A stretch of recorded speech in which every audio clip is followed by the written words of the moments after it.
Om. Om.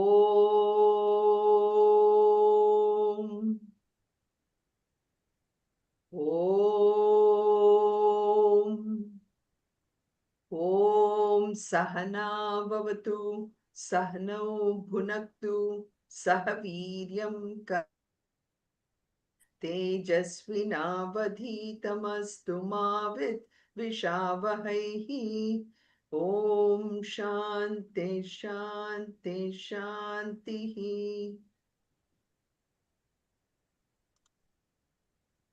Shri, you want to start with the chanting? Okay, Sunitha ji. Hari Om. Om Parthaya Pradipoditam Bhagavatam Narayane Swayam Vyasena Gratitam Purana Munina Madhye Mahabharatam Advaitamritavarshinim Bhagavatim Astadasadhyayinim Ambatvam Anusandadami Bhagavad Gita Bhavatvesini. I think Amma is there. I can ask Yogi Amma. Okay. Namaste Vyasa Visalaputti Pullaravinda Atapatra Netra Yenatva Bharata Tailapunaha Prajivalito Jnanan Maya Pratipaha. Sorry, I don't know Sanskrit. No problem, Mama. Thank you for trying. Thank you so much for trying. Jayashri, you want to continue? Prapanna Parijataya Totra Vetraikapanaye Jnana Mudraya Krishnaya Geetam Rududuhe Namaha. Vasudeva Sudam Devam Kamshacharuramardhanam Devahi Paramanandam Krishnam Vande Jagadgurum. Very good, Amma. You want to continue? Sarvadharma Parityaya Mamegam Sharanam. That word I can't see. Raja. Aham Devam Sarva Pape Sarva Papebhyaha Mokshaya Ma Sham. Ma Shuchaha. Ma Shuchaha. Sorry. No problem. No problem. This is very good, Amma. Thank you for trying. So we started with the 12th chapter, and this chapter is all about really understanding what devotion is, bhakti. And as we have been discussing, we did up to about almost 7 shlokas last time.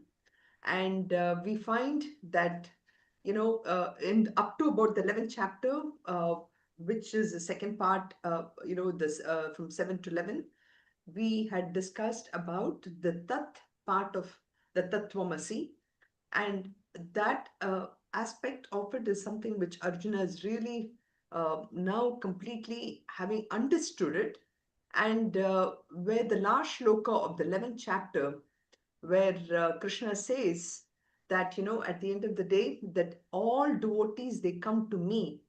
And by this time, Arjuna now has a clear idea of really the nature of that Tat reality. And he recognizes that the reality exists in different forms, and that we have devotees who are praying to that ultimate reality, either in the form of a formless, whether there's a word like that, there is no word like form of the formless. So in the formless aspect, or alternatively also who are praying to that highest reality with a form. So these are the things. So he has a little bit of confusion about what exactly who are the people who are really the most dearest to Lord Krishna. And in some ways, trying to really understand, what's the difference between a Saguna Bhakta and somebody who is a Nirguna Bhakta. A Saguna Bhakta is somebody who prays to God in the form, with the form, and Nirguna Bhakta is somebody who prays to that same Lord without a form.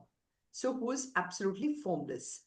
So, I thought in today's reflections, we can spend a little time to understand uh, really what bhakti is. In one of the class, one of the sessions, Usha had said, okay, that I've always understood bhakti to be devotion. So, just wanted to get again your perspective a little bit, and this will keep coming again and again during this particular chapter. This chapter is really small. It's got only 20 shlokas, but even within this 20 shlokas, you will see how potent this word bhakti comes out to be. So I will start with Amma, and Amma, can you, Yogi Amma, can you give your thoughts on bhakti itself, what bhakti means to you? And I know you had also spoken during that time, maybe that's 3 weeks ago, but I thought we can have a little bit of discussion on really what bhakti means. Yeah, before doing this chapter, I thought this Bhagavad Gita, I thought bhakti is just to go to the temple and sing some bhajans and worship and do abhishekam and puja and come back. And you forget about it in your day-to-day life after that. But Mm-hmm. after these few chapters, I realized that bhakti is uh, realizing that God is all over the place and He is absolutely there, and that He is, even though He is formless, He sort of, uh, what should I say, He's in everything, without, uh, in, Yes. that He is beyond us, and that should be our goal. And we should also our thoughts should expand to the society, and it should be sarva loka thoughts. Hita. Those are, Beautiful, those are Amma. those are the things after going through these chapters I realized. And now, even in my spare time, I try to recite a hymn, or I go back and in in one day about 5-6 times in between my work, I sort of say a prayer and think and sort of uh, sort of think of others and their problems and that it should be solved and things like that. I don't know. I, Oh, beautiful. Excellent, Amma. Excellent. You are really hitting that the essence, the core of what bhakti really means. Continue, Amma. Sorry, I interrupted. no, that's what I feel, that this it's a thought eh, more than action, like just doing, showing the camphor and just singing and going, those things. There is something more than that. That's what I feel. Uh-huh. Very beautiful. Very nice. Does Jayashri or Chandra want to share? Oh, Suvarna and Anant have joined too. Welcome, Suvarna and Anant. Yeah, Haricharanam. Yeah. Hari Om, thank you. Hari Hari Om. Om. Hari Om. So, this shloka, this chapter being small, and also just for the benefit of Anant and Suvarna, I was mentioning that because this chapter is all about bhakti, and bhakti is the highest form of the sadhana. So, in the last few sessions, we've been talking about how bhakti as a sadhana sort of encompasses pretty much all the other sadhanas, all the way starting from karma yoga. And you will see during this chapter, in fact, even after you come from shlokas 10 through 12, or even starting from 9, I think, where this aspect of karma becomes important. You know, the 5 steps, what we talked about, all the way from doing karma with an attitude of complete surrender, and then from there on going into upasana, which is meditation or focusing upon the form of the Ishta Devata that comes in front, and really having our mind completely focused and single point, developing a single pointed devotion. And then from there on to meditation itself, and um, really seeing that formless in all the forms, you know. So that's the ladder that we're talking about, and Amma just beautifully, I think I put Yogi Amma on the spot, but she beautifully started to explain about how, you know, our own notion of bhakti, which in the beginning starts off with understand thinking that bhakti means just going to the temple, standing in front of the Lord, and then either praying for the entire world, peace, and especially, you know, I think about the tragedy that happened in India, the probably the worst of its kind, Mm. you know, where this plane just Took off. crashed in Ahmedabad, right in the middle of, you know, the city, almost right in the middle of the city, not in the middle of the city, but in a crowded area. So, you know, we're praying that, you know, nobody gets injured. Everybody is happy. Sarve bhavantu sukhinaha. You know, either we pray to God for that, or we pray to God for our own desires. You know, I hope I get the promotion, or I hope my child gets admission into this good school, or, you know, I hope my daughter gets married. You know, all these kind of desires, what we have, we just, uh, go to the temple, and then we kind of ask the Lord to take care of it, because I know it is beyond us, right? So, to that extent, we recognize that there is a power beyond us who can actually take care of us. So, that's how we have always looked upon bhakti as, maybe we'll call this as a ritual, for lack of a better word, before we try to understand the scriptures.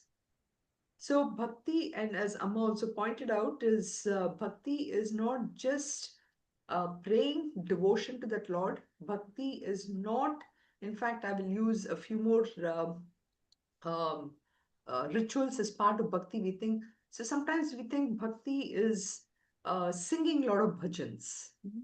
So the singing part of it is a ritual, but the feeling that I have is bhakti, right? So when I have the devotion to that Lord, and then I sing the bhajan, then my entire senses is involved in that ritual.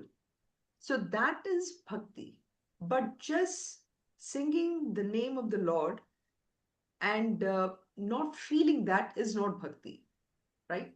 So sometimes some people think that, oh, crying, um, pleading in front of God is bhakti. No, that ritual or that act of crying is not bhakti. But then feeling that sense of gratitude, and feeling that awesomeness of that Lord, you know, and unknowingly you get the tears in your eyes looking at the gigantic or the magnitude, you know. Just like, for example, and I keep giving these examples quite often, going in front of the Niagara Falls and seeing that huge amount of water, and you are like completely awestruck. My God, how can this be the case? And unknowingly, you feel the tears come to your eyes because you're in front of something amazing, gigantic. So you can imagine if that is just one small part. I mean, uh, that aspect of the Lord is so much, so much, much, much, much more. And when that feeling comes to the mind, that is bhakti. So, bhakti is, um, maybe before I go, I will also have Anant and Suvarna share their thoughts. So, I just wanted to, that ritual of going to the temple, ritual of just singing, ritual of just, doing of just that aspect of crying in front of the Lord, the ritual of maybe even I don't know, maybe or some of these things is what I can think of for all of us. Before we started understanding the step-by-step process in which Bhagavad Gita has beautifully been laid out, starting with the first, you know, the first part from chapter 1 to 6, which is all about the Tvam aspect, where I'm looking at who I am, starting with that and the ritual of karma, and then coming to this second part of it where we are now being exposed to that large infinitude and to be able to expand who I am into this infinitude.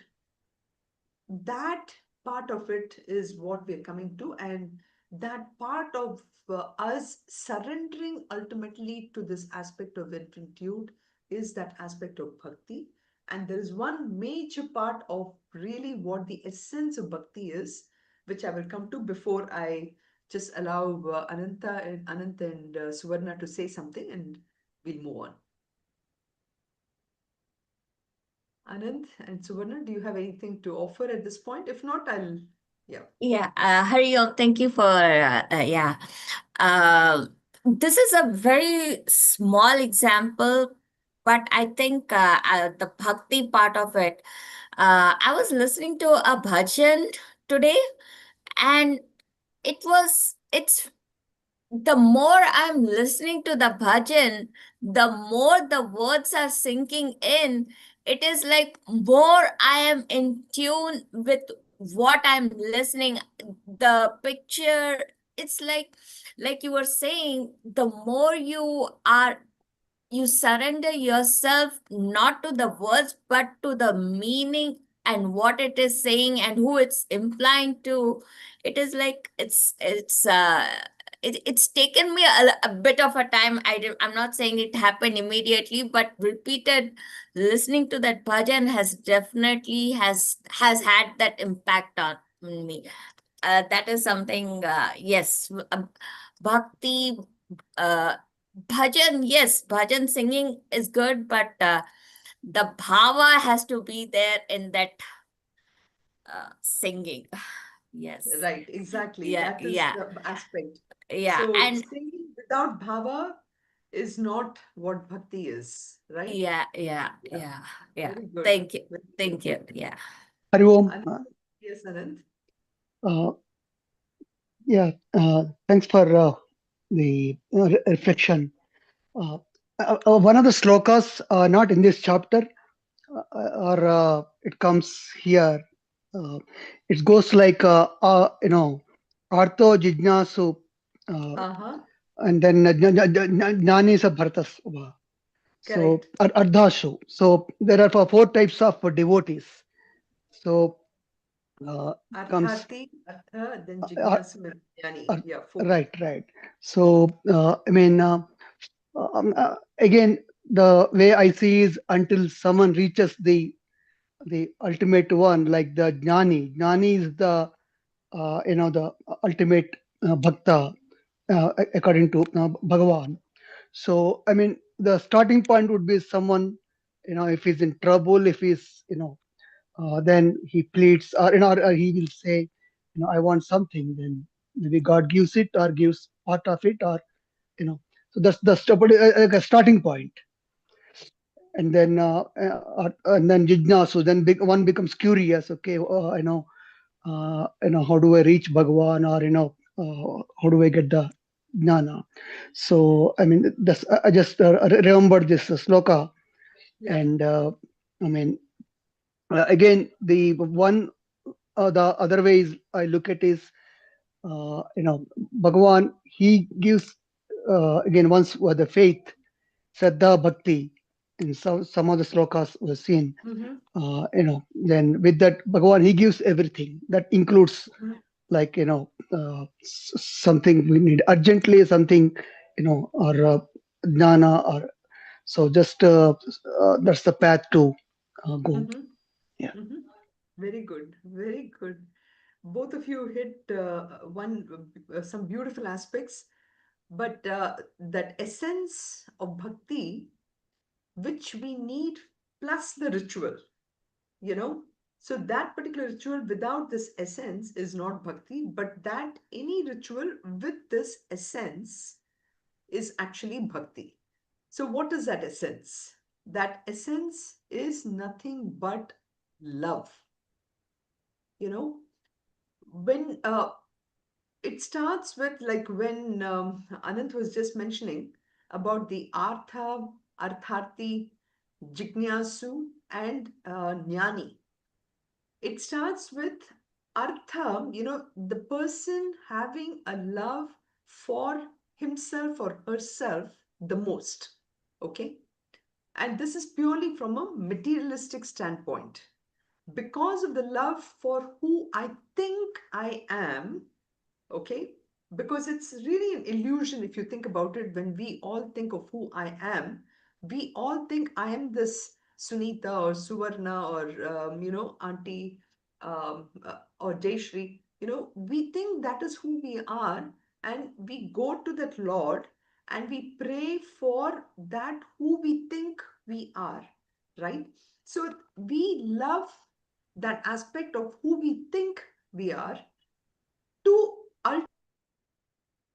this knowledge, we actually truly understand our nature, we truly understand the infinite nature of that Lord, and at the highest level, that love is just nothing but pure love. So, bhakti is actually nothing but love, pure love. How we direct it is where the difference lies from what Anant beautifully mentioned, that four levels: Artha, Artharthi, Jignasu, and Jnani. At the level of Jnani, the person has nothing but absolute love. The person recognizes, nothing exists but that pure love, which is the nectar, the essence behind every action we all do. Today, many of our actions are prompted by the love for myself or my family or what I need, the kind of objects I need, all these things. But at the highest level, it is nothing but that pure love, that pure surrender. And that is what Suvarna was mentioning when she heard this bhajan. It is nothing but that pure love or pure surrender to that highest Lord. So that's that aspect which, we have come to so far, even from the seventh, eighth, and seventh, possibly not eighth so much, but seventh, the ninth chapter, then the 10th chapter, which shows that form of the infinite Lord which exists everywhere, so that a mind can always, through the point of upasana, start to worship and start to see that Lord in all the forms. And then in the 11th chapter, where we saw beautifully that Lord, even in many different forms, many different ways, and many shlokas, which also starts to uh, tell us that ultimately those are again just forms, and there is something even beyond the forms, which is the formless. And that's what in the shlokas last week also, when we saw in we'll come to that today also, where I will point out again what are the qualities of the formless. We have to start to get to that level where we go beyond the form. But then bhakti, again coming back, is nothing but pure love. The essence of bhakti is pure love. And it is that love plus whatever we are doing, whether we are singing the bhajans, whether we are going to the temple, all that, the pure love is directed towards the Lord. And so when I do all my actions in the world also, we do it as an offering to that Lord. When that is done, that is where the element of bhakti is actually been completely ingrained in our actions. So does that make sense? I mean, so ultimately it is that pure love is really what bhakti is all about. Sunitha ji, I have a So question. yeah, go ahead, Jayashri. Yes, I'm sorry I didn't ask you. Yes, tell me. That's okay. We were so all this I understand about the love, the how it is graduating slowly from, from us selfish love to selfless love, right? Exactly, exactly. Yes, selfish to selfless love. Yes. Unconditional love. How do you relate that unconditional love here? Yes, so unconditional love. So let us use maybe some examples. Can you give me an example of any action that we are doing? Or what? Give me an example of an action, and we will explain about what is conditional action and unconditional action. So let's say it is an example of the mother doing something for the child. Yeah. Okay. Mhm. Now the for the mother, uh, if the child, let's say the child is about 7 or 8 year old, and this boy, he gets up in the morning and he's just adorable. He's just sleeping, and so innocent and everything. And the mother has a pure love for the child, and wants to wake him up, feed him, take him to the school, and in and through all the process, one thing she doesn't forget is that he's my son. Okay, whether he's becoming a schoolboy or he comes back and he's playing in the mud, gets himself all completely dirty and everything.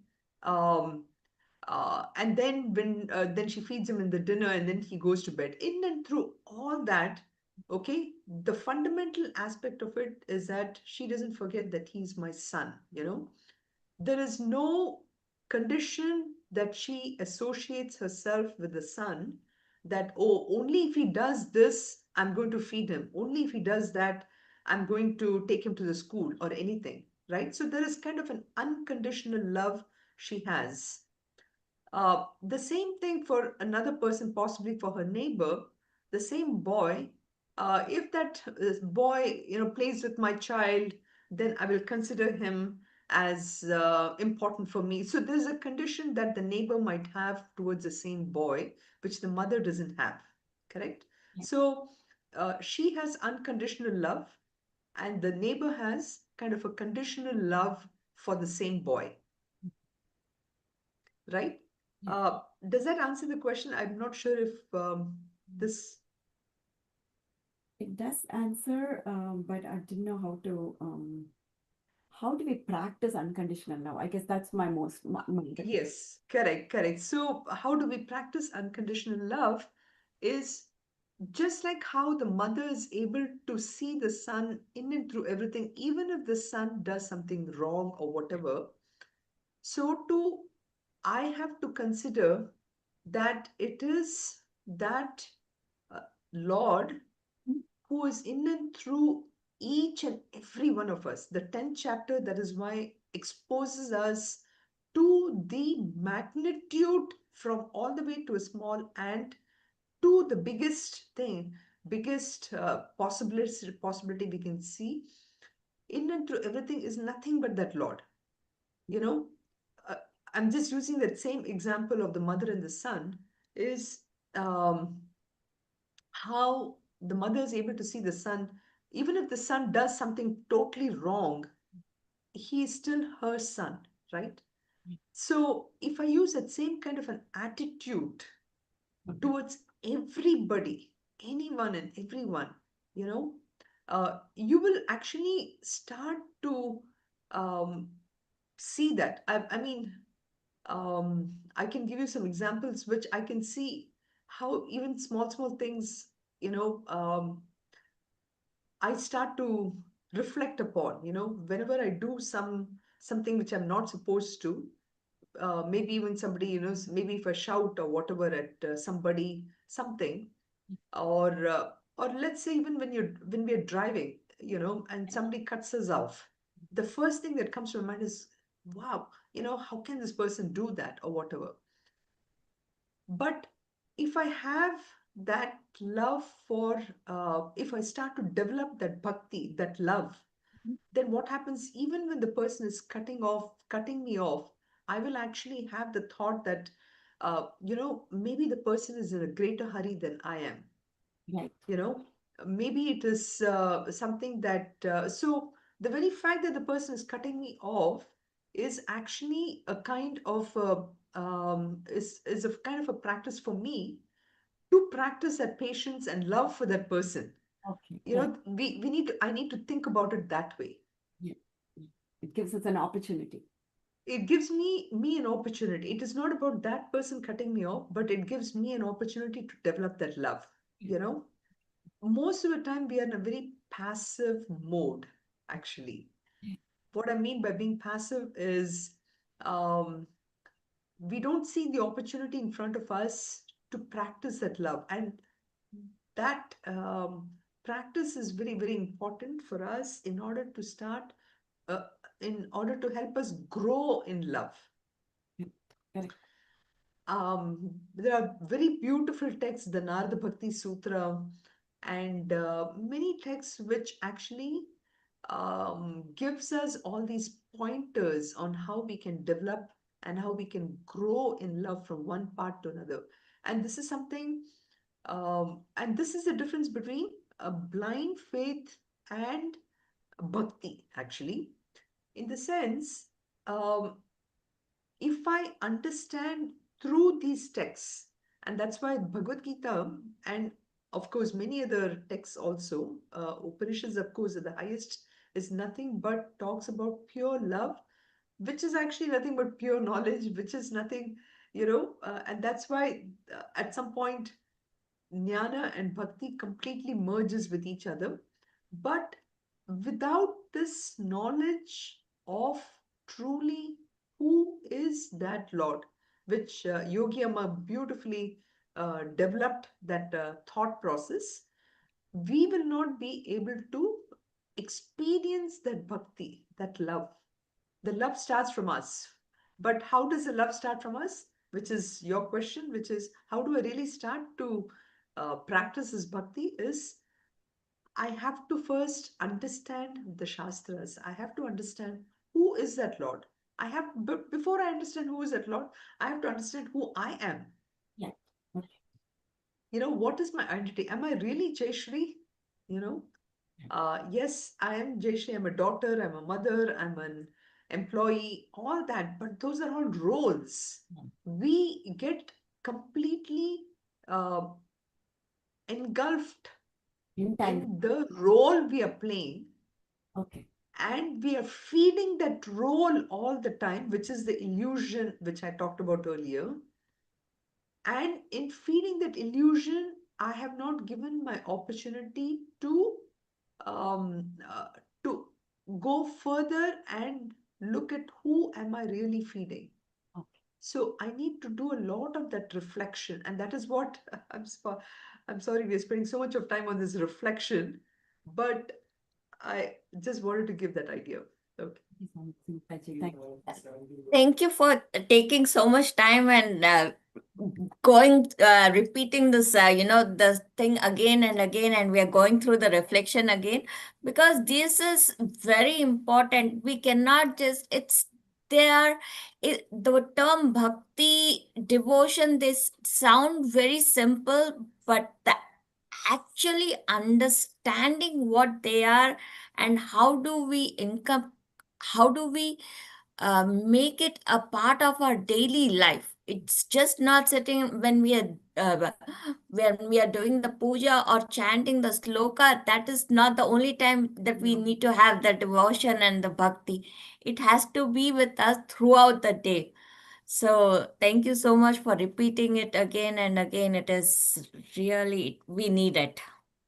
No, we all need it, and even as I am speaking, it is helping me clarify a lot of things also.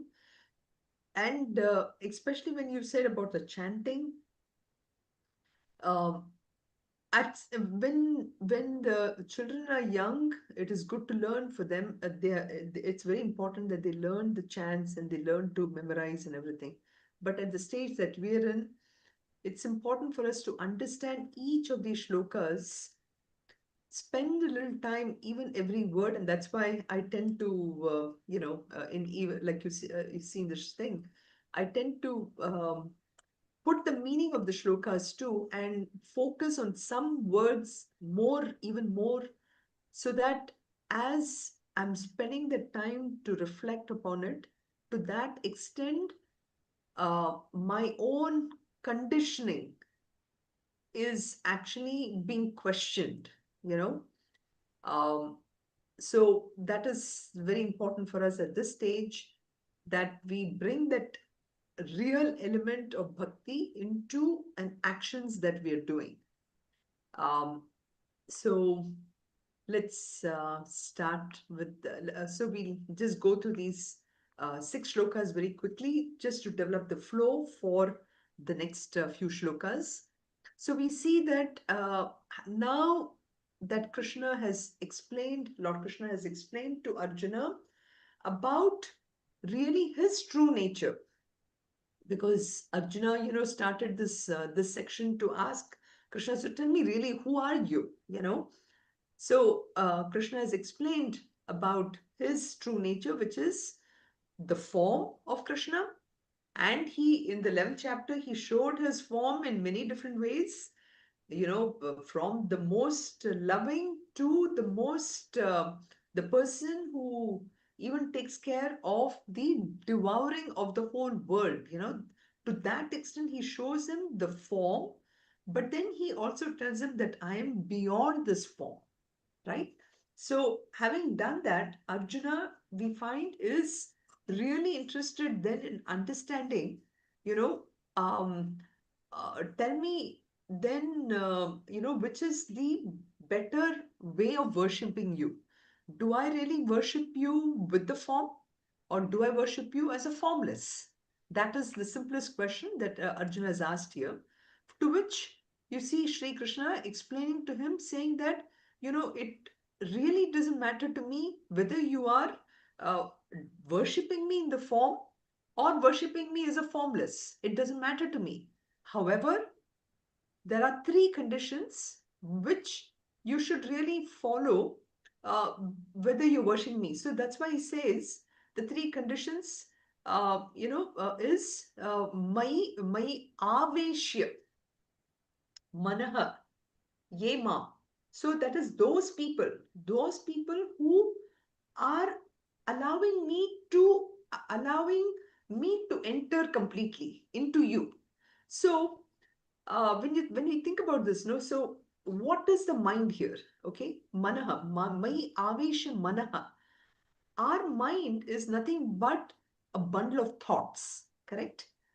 So it is not this superficial contact of my mind with Lord Krishna, So, for example, when I go to the temple and I see the form, the idol in front of me, I look at the idol and I contact my mind with the idol, with the thought that I am praying to that Lord Venkateshwara or Lord Narayana, Lord Krishna, Lord Ganesha, Miss Saraswati, anybody. It is not just the fact that I'm making the mind contact saying that Lord is in front of me. I have to completely submerge myself with that Lord. completely, totally, 100%. So that is what he's saying. I have to completely aveshya manaha, okay, fixing my mind completely on that Lord, and not just when I go to the temple, okay? It's not just when I go to my puja room. It's not just when I see the photo of the Lord in front of me, but ever, ever, completely, 100%, okay, or 200% or 500%, whatever, ever steadfast, this Nitya Yukta Upasate. This word Upasana, we discussed this about 2 sessions ago. Upasana means not just a worship, again, it is that aspect of this Aveshya aspect, which is completely getting involved. And so this is the second condition. The third condition is Shraddha. Okay, Shraddha, we talked about again, is this complete active faith, not a passive faith. It's not that blind faith.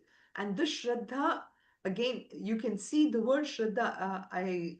Of course, I'm pretty sure the word Shraddha would not have come much earlier. The word Shraddha starts to come now because Shraddha is a very powerful sadhana, which can happen only when I have used my intellect to understand. Again, I'm using Yogi Auntie's example, which is um I now understand who that Lord is. I understand that Lord is not somebody who's only in the Bharatiya temple or the Novai temple or anything, but that Lord is everywhere, everywhere. So Shraddha is, once I have that understand, Shraddhaya Parayo Upetaha, having, so that person, Te me yuktatama mataha. So that's what Krishna is saying. It doesn't matter. You can pray me with the form by going to the temple, or you can just sit where you are and understand that the entire world is nothing but me and me alone. Once you do that, but these are three conditions, and that's what he said, having full faith and all the time, all the time, and completely fixed. So that's the Krishna says that, and then he continues to say, okay, now, yes, you're right, Arjuna. You can pray me in the form or as a formless, and that is what he's saying. Ye twaksha. So this is the words that I wanted to focus a little bit today, which I had talked about earlier, which is, so what are now, for all of us, we are so conditioned by the form. Uh, Again, it is the unfortunate, I would say, thing of us being fixated with a quality. Without a quality, we cannot even think of anything, right? For example, if there was only water, water everywhere, we will not see water. What will, but if this water has a little bit of a color, okay, then we see a difference. Like, for example, even this room, right? I see, if I say that I see space, we will be like, what? You see space? Really tell me, what is this color of the space? It's like, I don't know. And we almost will say that, no, I really don't, I cannot see space. So I don't think there is space here.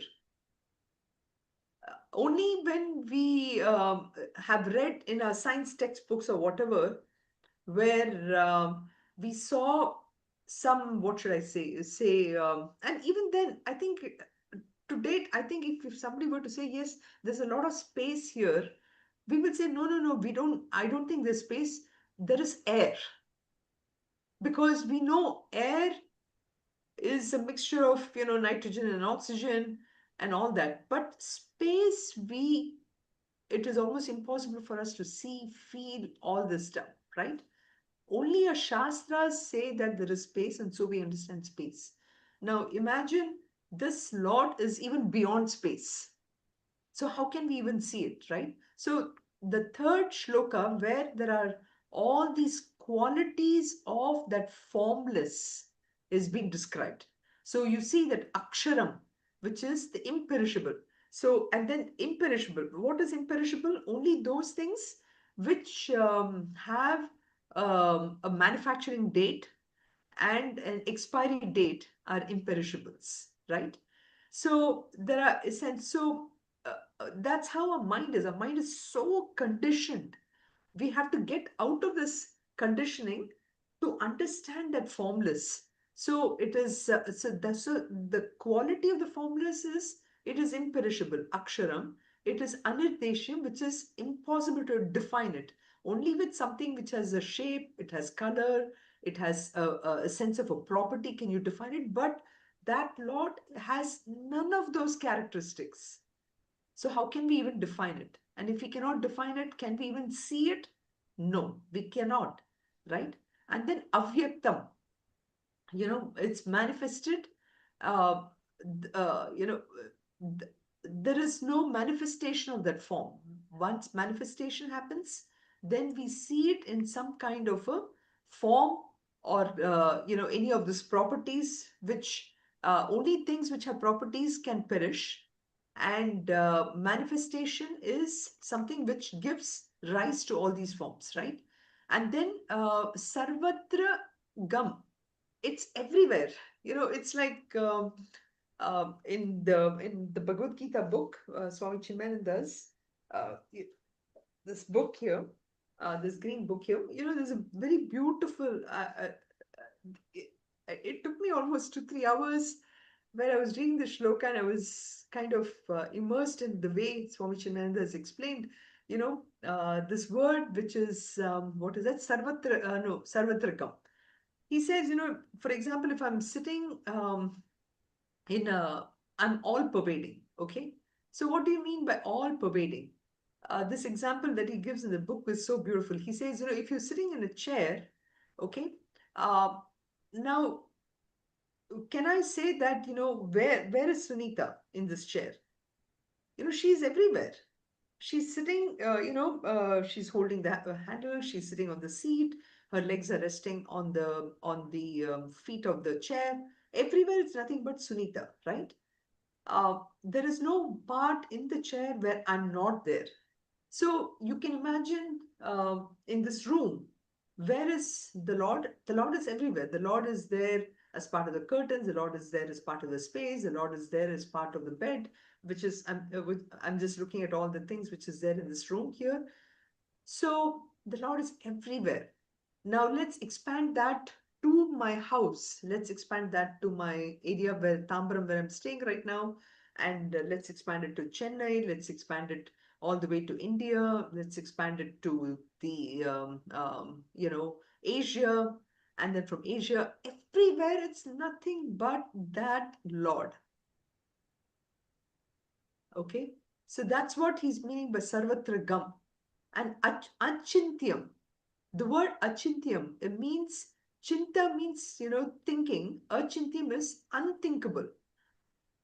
We all tend to operate in this world through our mind, where the mind goes through the sense organs outside, and through the sense organs, we tend to perceive everything. All these images that comes into our mind, and we start to think about this world, right? That is what, and then we operate. But imagine that you don't have a mind. If you don't have a mind, the mind is not going through to go through the senses and everything, but yet you are there. Okay, you are there. So that's that aspect of that highest reality, or the formless aspect of Krishna, what he's saying. Okay, so he's saying, indeed, the imperishable, the indefinable are this one, as well as, and then Kutastham. Kutastham. Kuta, we in Sanskrit means the anvil, it's so that which doesn't undergo any change. So you need something like this iron smith, he has this bench which is made of iron, and on top of that iron he puts another thing which he's trying to make it malleable.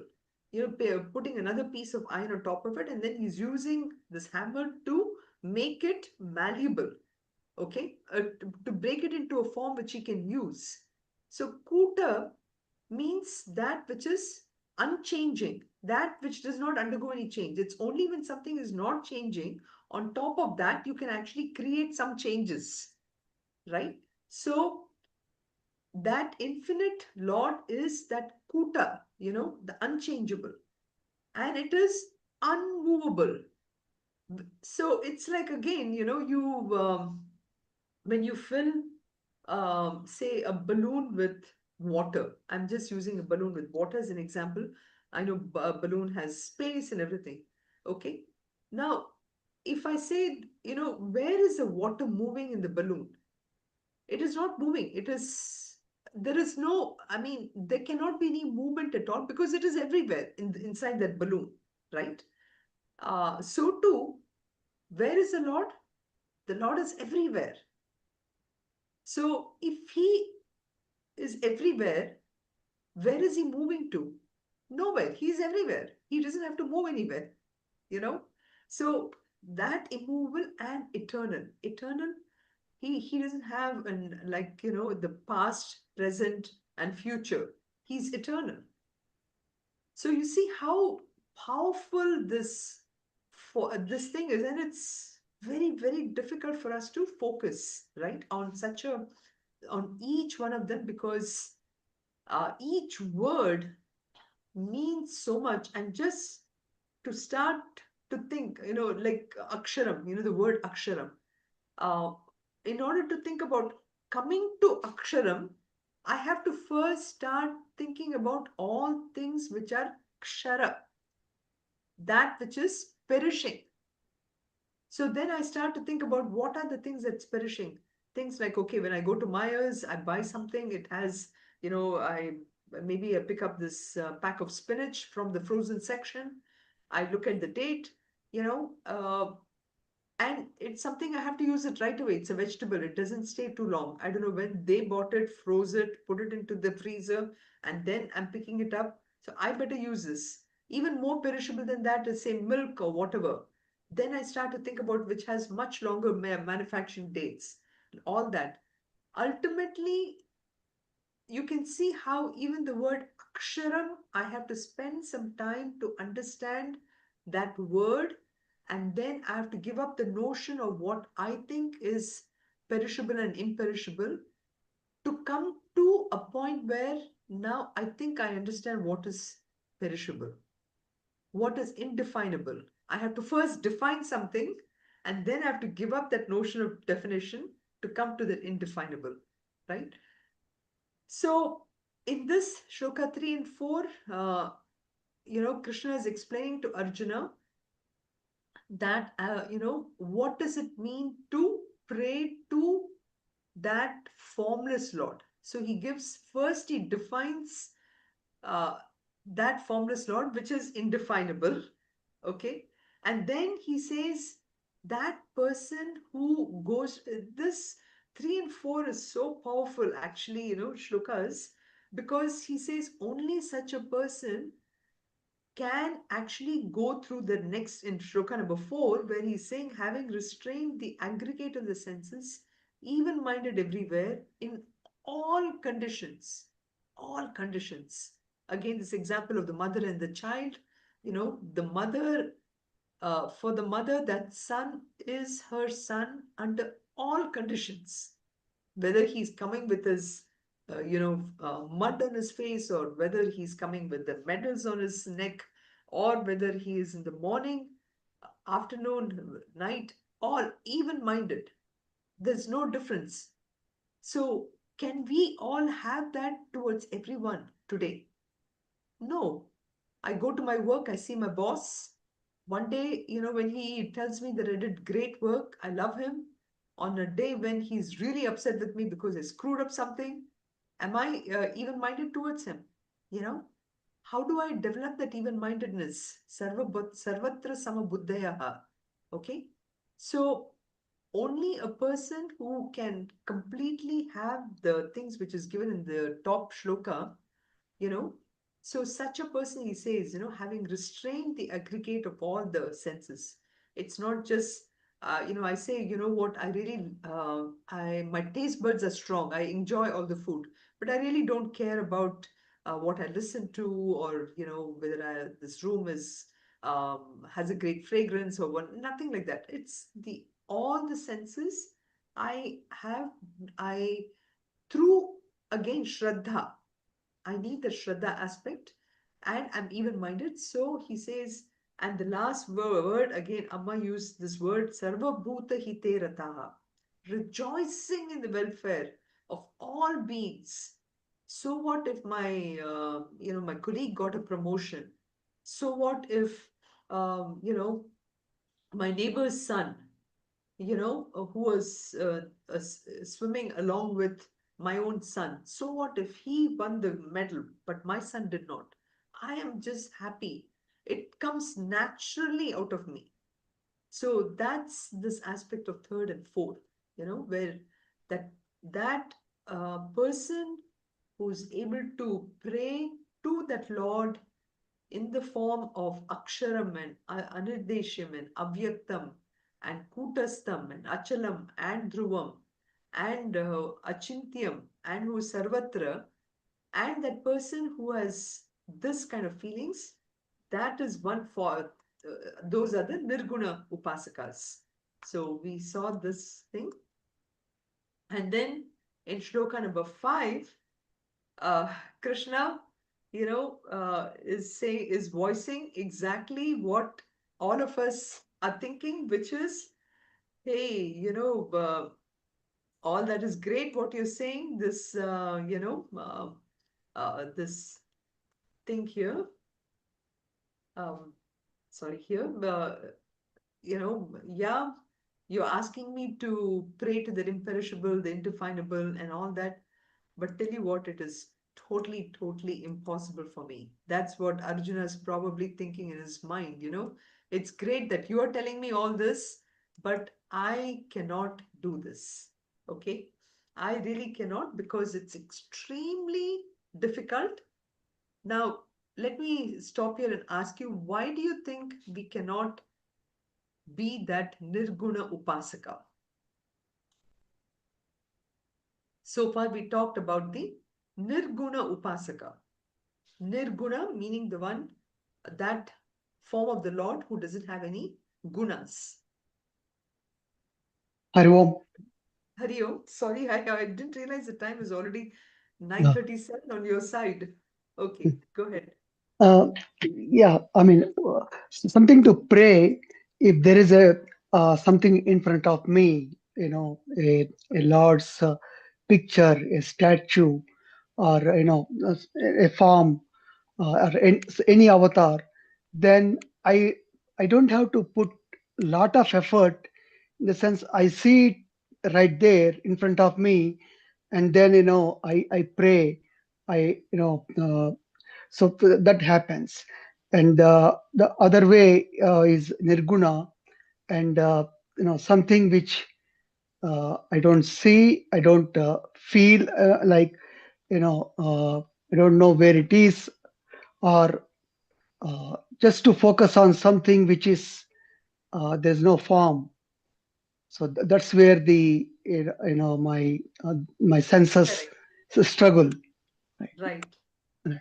It's almost like, I need the support. It's like when I'm going, maybe this Lucerne caves or whatever in Louisiana, or whatever, not Louisiana, in any cave for that matter, it's completely dark. And I'm always looking for the support, right? We all need a support. So too for praying too, as Anant was saying, we need a support. It's impossible for my mind to even function without a support. So this is exactly, Krishna kind of recognizes that Arjuna is thinking in his mind, guess what, Krishna, it's fine for you to say, but it is kleshaha, adhikataraha. Okay, tesham avyakta sakta chetasam. My mind is impossible to attach itself to something which has no form. And that's why he's saying it's kleshaha. It's really, really difficult for me to, and it's the greatest difficulty, adhikatara. There cannot be anything greater a problem for me um, than to pray to that Lord who is in an unmanifest form. Okay? And why is that difficult? Because I am a deha vadbihi. Okay? Yeah. I am a person who has this physical body. Okay? Deha vadbhi. I am a person who has um, all these, what should I say? All these koshas. I have a body, I have a mind, and that is why my mind is unable to reach. So that's what Krishna is saying. I understand, it's very, very tough for you because you think you're the body. And therefore, and that is why I showed the shloka last time of Kathopanishad. In Kathopanishad itself, he says, Shurasya dhara. Nishta Duratyaya, Durgam Patasta Kavayo Vadanti, So Kavis, the great poets, the person who have already realized how difficult it is. In Kathopanishad itself, he says, it's such it's like razor's edge, you know. We cannot, it is impossible. And then in Atmabodh, we had talked about last time, how Shankaracharya says, that the reason why it is so difficult is because our mind is in a state of kind of an ignorant state. We are kind of ignorant of really who that Lord is. As we said, ultimately that Lord's nature is, it is dhruvam, it's achintyam, it's avyaktam, it is kutastam, all that. Okay, but we are constantly in a state of denial. Okay, what do I mean by state of denial is, uh, if the Shastras had not told me what the ultimate nature of the Lord is, I will always believe that Lord is the Lord who is there in the temple and who is that superpower to whom I can pray, and then he makes things happen. Okay, and suppose I go to that Lord in the temple and I pray, and by miracle, there is it happens according to how I want it, then I am really happy. But what if it didn't go the way it did? Then I start blaming that Lord. Correct? So that is my ignorant state in which my my for my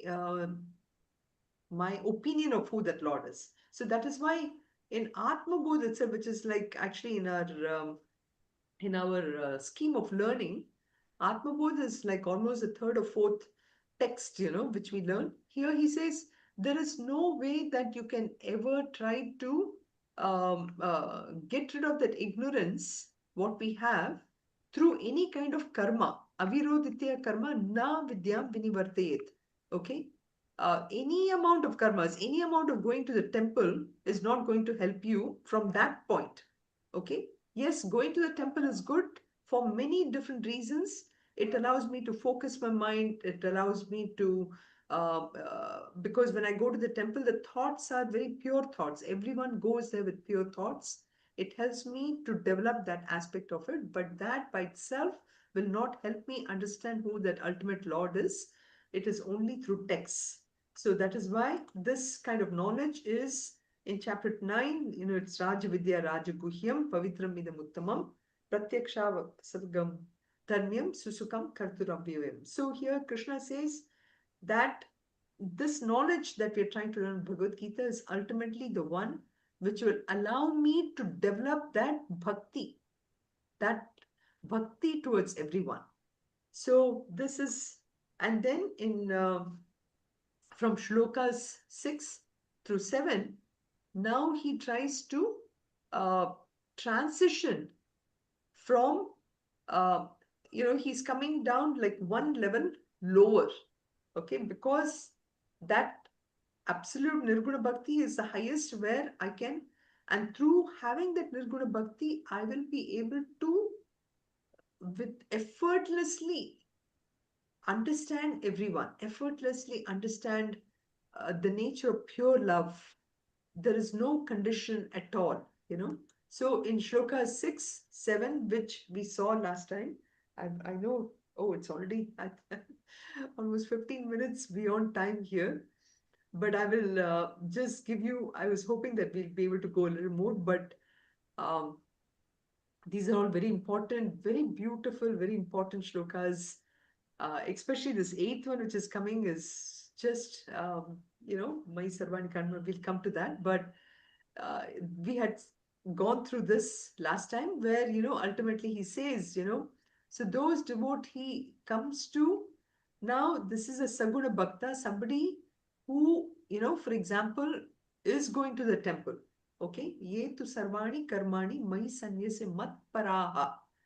The person understands that anything and everything the person is doing is only seeing that Lord in everyone. Like I go to my work, I see my people, my team, my co-workers, all the way from the person, the janitors, the co-workers, the lab assistants, everybody is nothing but that form of the Lord.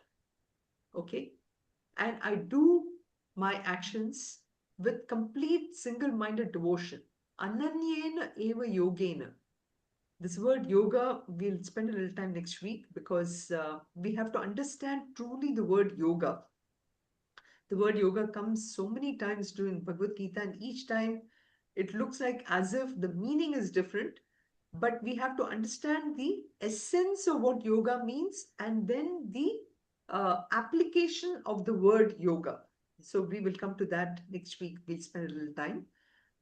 So in 6 and 7, he's trying to basically he's saying that those devotees who are worshipping me with a form and who are giving up, who are, the word renunciation is also something which, again, Shloka 10, 11 and all that, we'll spend a little time because he will finally say how this word renunciation is probably one of the most powerful, which is even more powerful than meditation. He will say that. And so we will come to that. And then finally, he says, for them, I will completely, immediately take them out of this samsara so that I'm not born again and again in this world and go through this talavali. Yes, we get some happiness out of it, but there's a lot of talavali in this world, to live. Why do I need to go through it again and again? you know so he will say about how I will actually take you out of this whole thing. So again, sorry, wanted to do quite a few shlokas here, 8 and 9 and 10 and 11, but we will definitely do a lot of those shlokas next week. Okay, so we'll stop here. सर्वे भवन्तु सुखिनः, सर्वे सन्तु निरामयाः, सर्वे भद्राणि पश्यन्तु, मा कश्चित् दुःखभाग् भवेत्. ॐ शान्ति शान्ति शान्तिः. ॐ पूर्णमदः पूर्णमिदं पूर्णात् पूर्णमुदच्यते, पूर्णस्य पूर्णमादाय पूर्णमेवावशिष्यते. ॐ शान्ति शान्ति शान्तिः. हरिः ॐ श्री गुरुभ्यो नमः. हरिः ॐ. Hari Om.